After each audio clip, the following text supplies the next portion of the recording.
Hey everyone, my name is Matt. Welcome to my shop. Today is February 29th, a leap day, and this is my weekly shop update. So check it out. I have t-shirts now with my logo on them, as well as hats and a second version, or a second t-shirt, this guy. I have the shirts and the hats available on my website in my store. The shirts are $20 each, shipped anywhere in the US, and the hats are $22 each, shipped anywhere in the US. The shirts are sizes small through triple X. Yeah, 3XL. So let's get into some viewer projects. This first project comes from Mike. This is an awesome upcycle project. It's a really convenient toy storage cabinet. Mike made this project from some birch plywood and an old mahogany headboard that he resawed.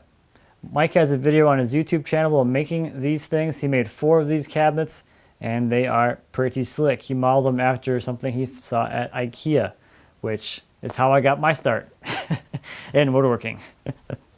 This next project comes from Ben. This is a reclaimed small dining table. He said it was made from some kind of reclaimed hardwood from South America. He's not sure if it's eucalyptus or not, but it is very hard and dense. He built the table because his old table was way too big for his kitchen, and his formal dining room is used for his office. For the joinery on this project, he used the Panther router, and he's the first person to send me a project that utilizes the Panther router. He used the Panther router to do the Morrison tenon work for the entire table, as well as the breadboards. This next project comes from Alex. This is a walnut and Birdseye maple dresser. Alex is 17 years old and he's hoping to make a living making furniture like this. This was his first major woodworking project, and the dresser is made from black walnut and Birdseye maple. The drawers are made from poplar, and he used dovetails as the joinery there in the drawers, and the top has a maple inlay as well.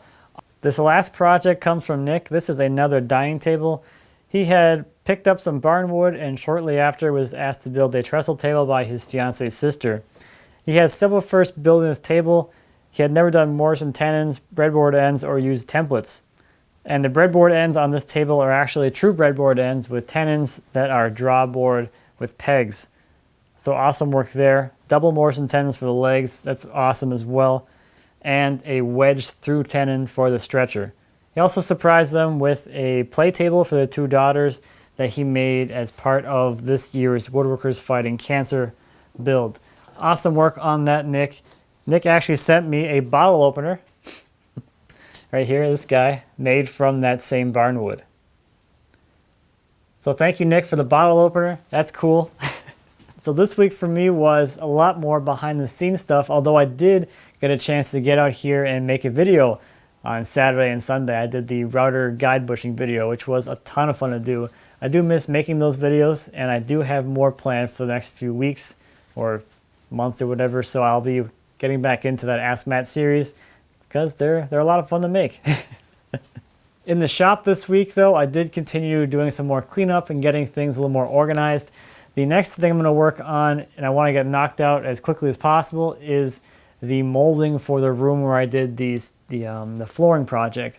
Still haven't gotten around to that, and I do have all the stock for the baseboards here sitting in the shop. I planed that a few months ago, so I do want to get those run with their profile, sanded, and then pre-finished so they're ready to be installed whenever I get around to that.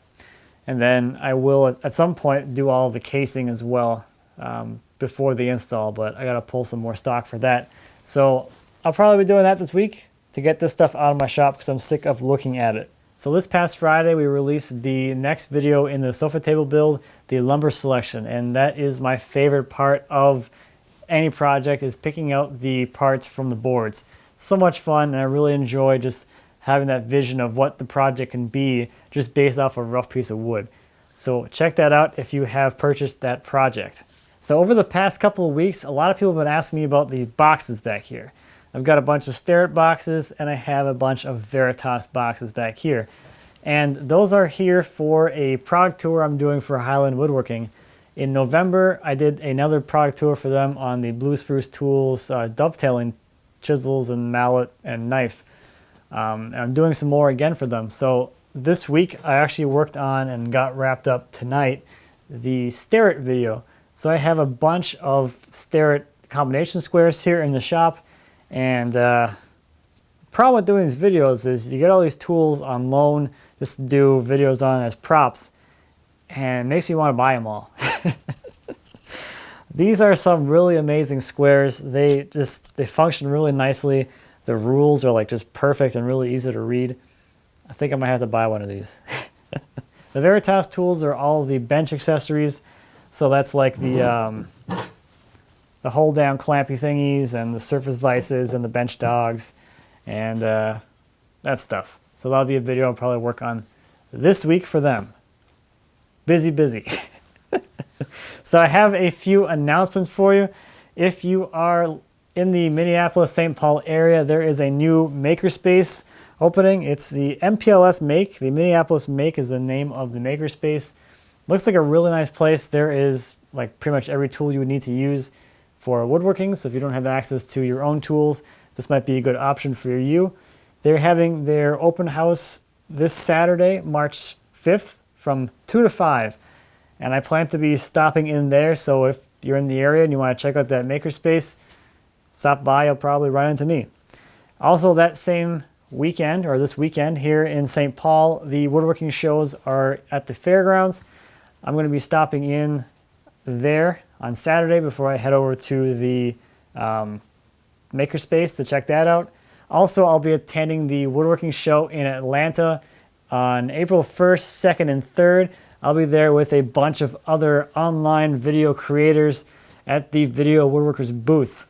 That's going to be a ton of fun. If you stop by to see us in Kansas City at Woodworking in America, this is going to be a lot bigger.